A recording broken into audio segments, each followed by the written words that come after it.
Happy International Women's Day. But what about women and girls in Palestine, Syria, and Yemen?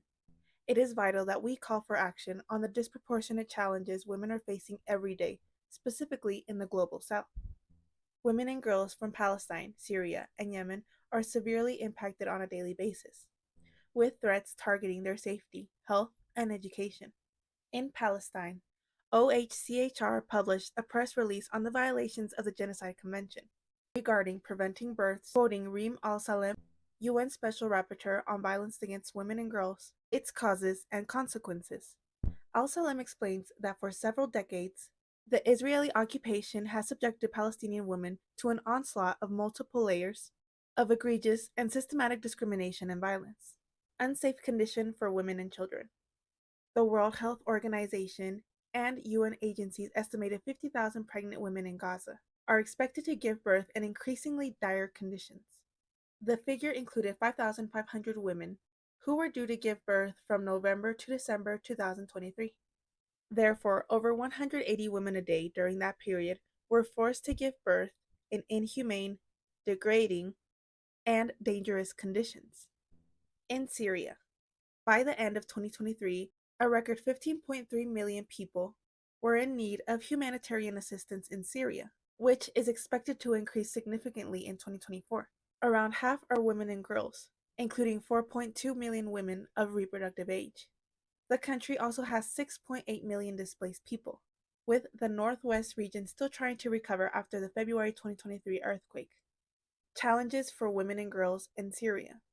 The UNFPA said, gender-based violence is pervasive, and child marriage and digital violence are on the rise.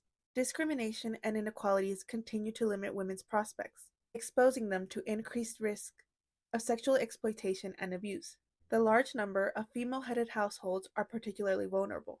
In Yemen, Yemen is experiencing one of the worst humanitarian crises in the world, with significant protection threats. According to the 2023 Humanitarian Needs Overview, an estimated 80% of the 4 million people displaced in Yemen are women and children, and over 26% of displaced households are headed by women, which is about 1/4 of all displaced households.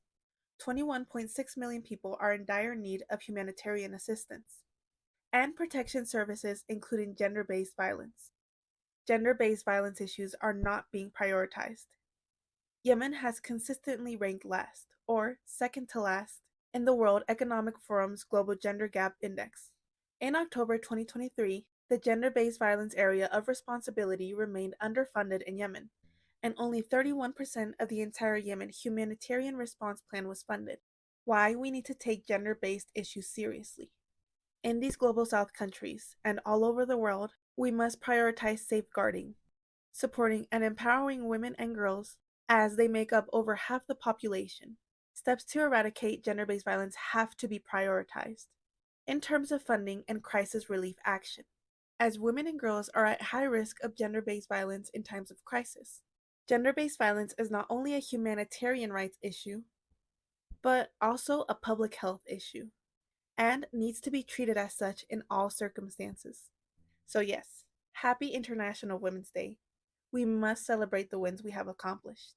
But the fight is not over when there are women and girls all around the world living in fear, with over 20 million displaced. The fight is not over when 120 million girls have no access to education. The fight is not over when women and girls have no access to health care, with 1.5 billion women left without preventative care treatment. The fight is not over when over 736 million women have experienced gender-based violence. The fight is not over until we all have equal rights. Happy International Women's Day.